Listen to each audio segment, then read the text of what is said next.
We are going to be making the Imogen Romper by Retro Sparkle Designs. This pattern has an option for an envelope back and snaps, and I'm going to show you how to do both. These are all your pattern pieces laid out. You will need a upper front, a bottom front, an upper back, and a bottom back, a neckband, 2 snap plackets, an envelope bottom, 2 sleeves, 2 bodice ruffles, and 2 leg bands. First, we will start with the bodice ruffle pieces. Hem both the bottoms by 1/2 inch. Once those are done, you are going to gather the top of both of the bodice ruffle pieces. This will be for the front and the back. Once those are gathered, we will place them right side up on top of your front bottom. Then we are going to place the top part of the front onto that gathered piece. Then repeat for the back.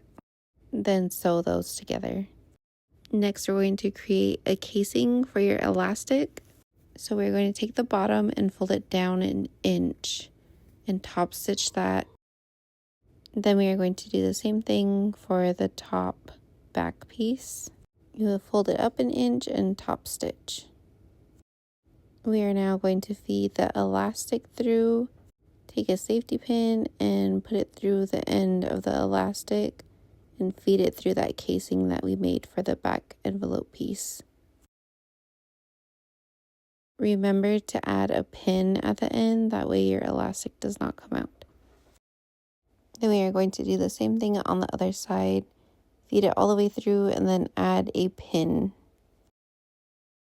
Next, we will take our front romper piece and our top back piece, lay them right sides together and sew the shoulders.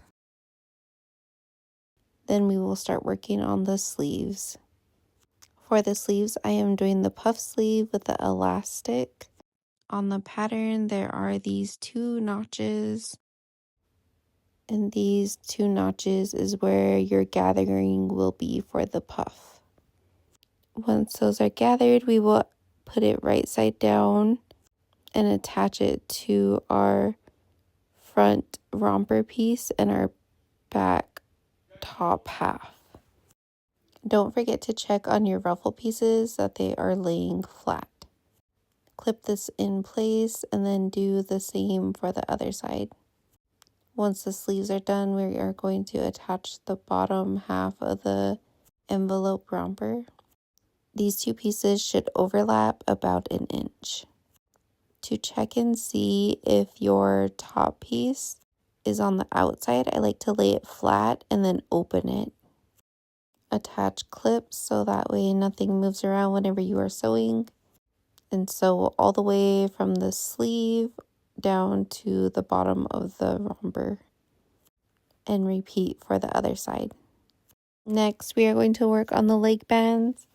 You'll fold them wrong sides together and attach it on one side of the romper. And then line up the other end of the leg band to the other end of the romper. Stretch your leg band and find the center and attach a clip to that side seam. Then repeat for the other side. Once those are done, you're going to sew those leg bands on. Next, we will do the neckband. Fold it right sides together and sew. Before I attach my neckband, I like to fold it in half to find the center. Once I find the center, I take my scissors and I make a little notch.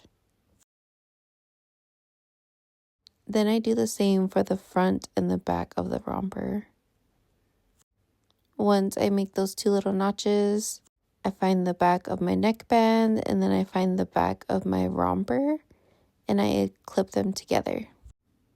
Once I have those clipped, then I will find the front notch on my neckband and the front notch on my romper and clip those 2 pieces together. Then once those are clipped, I evenly stretch the neckband and attach a clip to both shoulder seams. This is to ensure that my neckband is evenly stretched. Once those are all clipped in place, I will sew. Next, we are hemming the puff sleeves.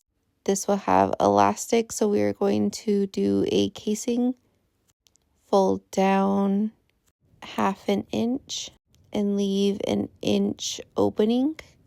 That way you can feed your elastic through. And same step as before, get a safety pin and pin it to the end of your elastic.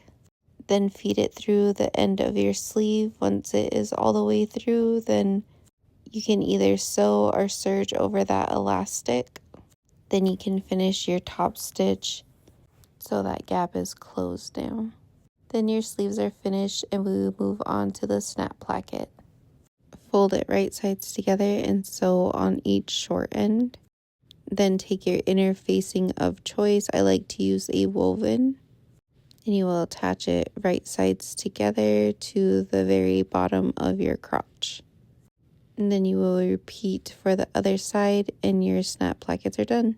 Then you can add on whatever kind of snaps you like to use and your romper is finished. If you have any other questions, the Facebook group is a great resource. We'd be happy to help you.